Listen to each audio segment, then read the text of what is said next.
Nous voilà donc dans la troisième partie. On a épuisé toutes les solutions possibles et imaginables pour éviter le ruck. On a l'état d'esprit qui nous dit, voilà, nous, l'équipe dans laquelle je joue, on ne veut pas de ruck, on va essayer de faire tout ce qu'on peut, porteur de balle, soutien au porteur de balle pour éviter le ruck. On connaît bien la cascade de décision, on l'a bien apprise, on la révise, on la travaille. Mais voilà, à un moment donné, l'adversaire est fort, il m'a plaqué. Le ballon a été posé au sol parce qu'on n'a pas, le soutien n'était pas assez réactif, n'était pas organisé pour pouvoir faire vivre le ballon de la manière dont on l'a décrit dans les petites séquences précédentes. Que va-t-il se passer?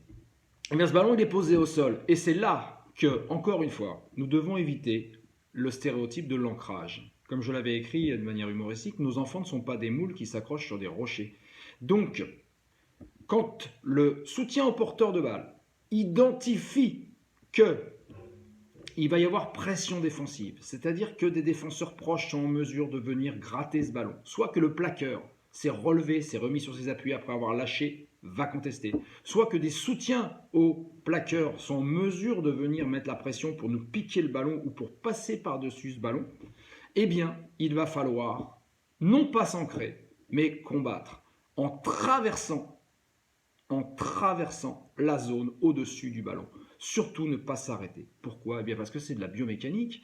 Quand j'ai de la vitesse avec ma masse, la quantité de mouvement que je vais imposer dans le combat à l'adversaire est importante. Quand je manque et que je m'arrête, ma vitesse étant nulle, ma quantité de mouvement est nulle. Donc je vais perdre la collision. D'accord? Le deuxième point, c'est un point sécuritaire.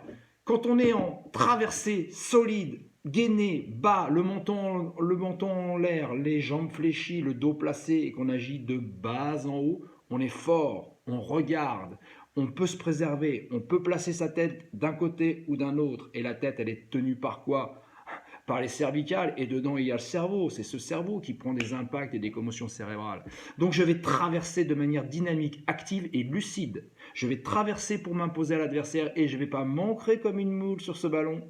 Le petit gamin de 8, 9, 10, 11, 12 ans qui est recroquevillé, qui se dit oh là là, qu'est-ce qui va m'arriver?